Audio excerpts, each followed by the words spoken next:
Hi everyone, today I've got the wonderful Witt with me. Matt, please could you introduce yourself and share how you were drawn to Avalon? Hello, my name's Matt and I run a project called To the Trees, taking people on guided tree walks around the Glastonbury countryside. I arrived in Avalon, or Glastonbury as I knew it to be then, in 2012. I was raised in Salisbury and spent a short amount of time in London setting up as a self-employed designer, and then decided that the city life was too much for me, and I'm a kind of country boy at heart. So a friend of mine had a spare room in Glastonbury, and I asked him if he wanted a lodger, and he said yes. And at that point I didn't really know much about Glastonbury, the town. I'd been to the festival for many years since a teenager, and had really enjoyed that, but hadn't really explored much of the town and the community here. Certainly didn't know what Glastonbury was, or what Avalon might have been at that period. So yes, that's how I arrived here, 2012. The first 6 months was difficult, but after that it was like the best thing I ever did, and I really love living here and engaging with the community, collaborating with Glastonbury. So this year the Goddess Conference is based all around working with the crone and the archetype of the crone. What does the crone archetype mean for you, and how do you work with the crone in your spiritual practice? Cool, okay. This is a really good question. The crone to me is an important figure that has gained more importance in my life really since I moved to Glastonbury. I knew a little bit about archetypes before I came here, but I think like one of the core teachings of having moved to Glastonbury was this introduction to archetypes, and particularly the trine of maid and mother crone.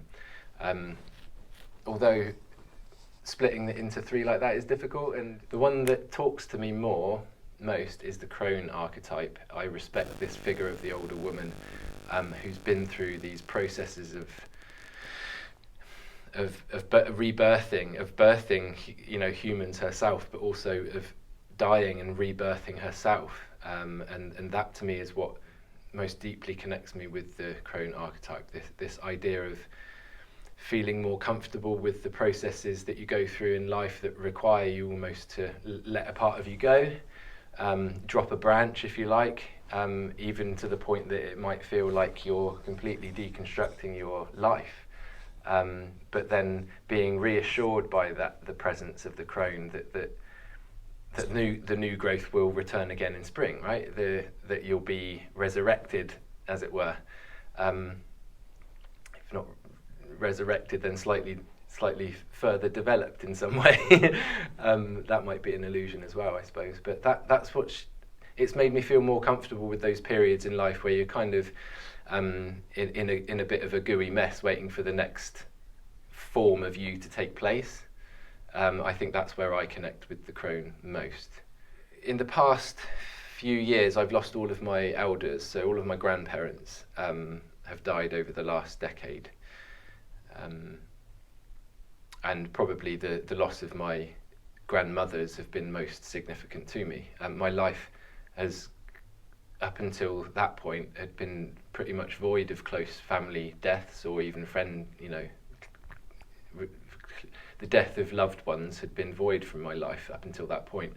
So it was kind of like an 8-year concentrated lesson in Loss. In loss, yeah, in mourning and all of that. And during that time, obviously, I've been in the process of moving to and living in Glastonbury as well. So they've kind of come hand in hand. Like it was almost Glastonbury introduced this archetype to me as that archetype was passing out. But in that passing out, I made the most important recognition is that my mother and my auntie are now in that stage of life, and I hadn't respected that at all. I'd been so consumed in my mother as being a mother, and hadn't recognised the perhaps sovereignty that she'd gained in having finished bringing up 3 children and stepping into her own life. And it really helped me to respect that. And now see her and my auntie as well as those role models, you know, those embodying the values of the Crone. Yeah. An ongoing experience I had up until a few years ago was a recurring dream that featured the Crone's face, or the presence of a witchy type old woman that scared the hell out of me. It really, the dreams were so intense and real and visceral, and the feelings of fear were so present and so strong compared to anything I'd felt in real life before. I'd never felt that kind of fear. And in some cases, you know, she would be right up in my face, like screaming before I woke up, and often I would wake up myself screaming my head off. My partner wondering what the hell's going on. And I have always had an interest in psychology, so I'm not one to kind of ignore dreams, and especially if there's a recurring dream, then I understand that is something that's coming to you that needs attention in your real life, that you're kind of missing, and it's through the dream that your attention is brought back to it, and with recurring dreams brought back to it again and again until you actually turn and face it. So in one dream that felt especially epic, I was walking down a street and it was just a normal street scene, but I could feel the presence of this hag or crone woman in the background hiding behind a car, and I could feel that same encroaching feeling of fear coming up from down below, the shroud of black kind of shrinking in like this, and I was like, right, almost half aware in my dream, said I have to turn and face this now. I have to turn and actually physically face it and see what happens.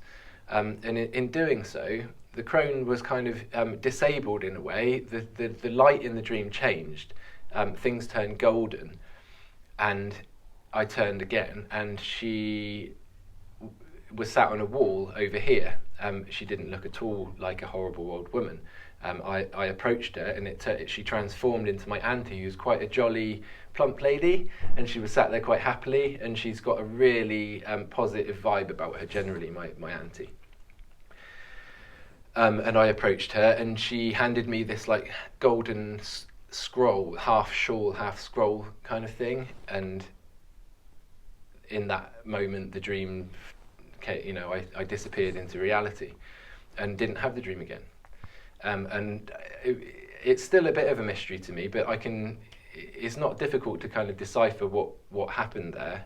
I think that there was possibly like a bit of an underlying fear of women generally in my life. Perhaps there was a lack of attention or lack of respect given to women, or women who had reached that elder stage. I think that in our society generally, possibly that's the case for both sexes.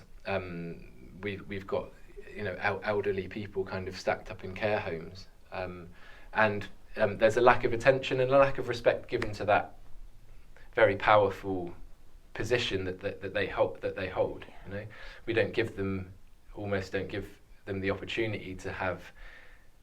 To contribute in a way, you know.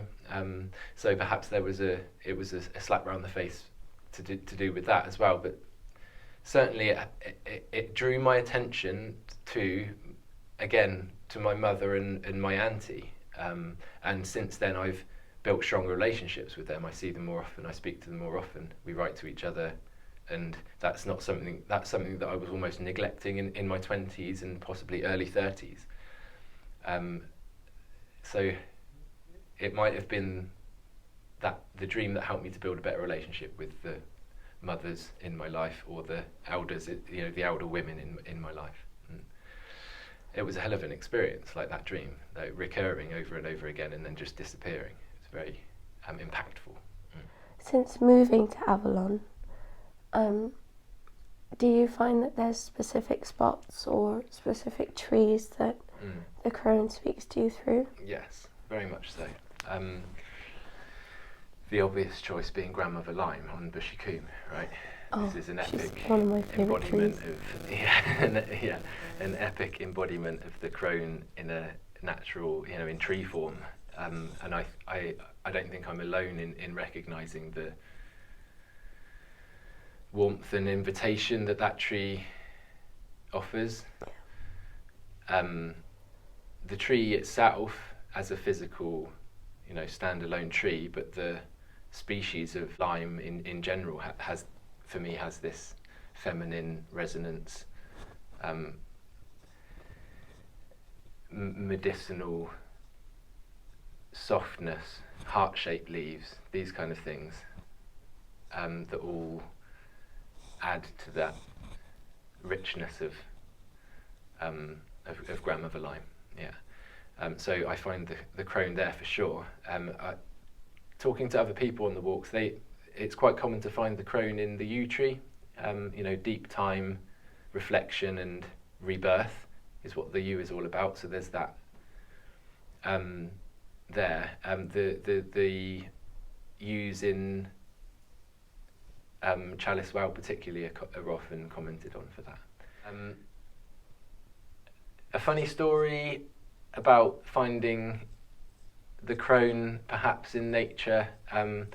So the crone is known to inhabit the elder tree. So the elder is protected by the elder mother in nature, and you're forbidden to take anything from the elder tree without consulting the elder mother or asking permission. And so you ask permission. Depending on what your method is for doing that, I often find it's just a question, and if there's silence, then you'll go ahead. If something happens immediately after you've asked that question, then it might be a no, and you should probably just move to the next tree and ask the question again. But there's a specific tree out on Stone Down, so over the crest past the Tor. Coming down the other side towards Gogham na Gog, there's a field on the right with a lone oak that leans into the hill, the Avalon Oak it's known as. And just past there's a stand, an old hawthorn and elder joined to it, also mistletoe. So there's this trio of interesting trees that are just standing there and that have been left by the farmer, probably because he feels that there's some, they're significant trees. He doesn't want to cut them down, or perhaps that he's got some underlying superstition about the elder tree and removing them. It's interesting to find these trees together. They often grow together, but in this case, the elder is kind of secondary to a multi-stemmed hawthorn. The elder, around most part of the main trunk, has lost its bark and it looks almost dead. But if you look up into the canopy, you can see that the elder is still coming out of the top, so that branch is still just about alive. But it's only alive because a thin layer of bark is protected by the hawthorn, and that's the hawthorn fulfilling its role as a protective tree. But this place is mischievous. I find it deeply. I'm often reluctant to approach the trees. When my grandfather died, so in December 2019, I went to the tree. It was at winter solstice. And I went out there to make an offering to the tree. I took out an orange. He liked oranges. He liked mince pies, and I took a staff as well and left them as an offering for him next to this tree, because I felt this tree seems like a powerful spot for that kind of work. So I walked up to the tree, and because the sheep like to rub themselves on the tree, there's mud all around, and it's late evening, dark winter, it's grey, you can't, it's that mood, and left the bits, stood back, and just sort of closed my eyes and said what needed to be said. And before I could finish, where no spaniel was before, a spaniel darted in past me, grabbed the mince pie ran off with it. And in my haste to kind of go no, I slipped and ended up in the mud. Looked around and there's no humans to be looking out for the spaniel, and off the spaniel goes with the mince pie. And my initial reaction is, oh man, you just eaten my offering. And it stood there for a minute or so. So suddenly two people appear over the horizon and they're like, have you seen our dog? And I was like, it went that way. And in that moment I was like, no, it's not made off with my offering. That was like an acceptance of an offering. That was like the symbolic kind of, yes, okay, there you go. Your offering has been passed on to your grandfather. And I found that a lovely experience, and although not directly related to the crone, still with the reference to my granddad, and with the elder tree present. So definitely with the elder mother present, who looks after the elder tree. And that's a story that I tell to people when I take walks out there and people seem to really connect with that story. Very personal and funny at the same time. I think there can almost be like a stuffiness in ceremony sometimes that agitates me a little bit, and maybe I was taking that part of the ceremony too seriously, and it was kind of nature's way or the universe's way of sort of saying, lighten up, it's only a passing, there's more to come, and they're here with you now. And like I haven't felt the presence of my grandparents more than in any part of my life than after they died. And I don't know whether that's common for people who've lost people generally, but that's how it felt for me. I feel like they're allies, and although not physically present, they're present in the lessons that they taught me throughout their life. And they're always with you in your heart. And they're always with you in your heart. Yeah. It's probably not insignificant that this is the first interview that I'm doing for the Crone, so thank you for being the first interview this year. My pleasure. This morning I got a voice note from my best friend back home in Nairobi, full of tears, just like it's been 6 years since her grandmother passed away. They were incredibly close, and she went, I've just had the realisation that it's been 6 years today, and I have an oracle card deck that's called Talking to Heaven. She went, I know you have those cards. Could you please pull me a message from my grandma? And I went to shuffle the cards. This was half an hour before I came to do the interview with you, and the messages that came out were, don't be afraid. I'm learning over here, and I've become one of your guides now. Amazing. That's beautiful. And, they are always with you, and part of I was typing out the messages to her, and part of what the message said was, I'm actually more present with you now than I was when I was alive, because I can be fully focused on being with you. That's amazing. Yeah. And so maybe that resonates very much. So yeah, thanks, Ria. Maybe part of that message was for you. Yeah. Thank you. On behalf of everyone that listens to this interview, Matt, thank you for your time. Thank you, Ria. Thank you for sharing with us. And see you in the new year. And see you. Bye.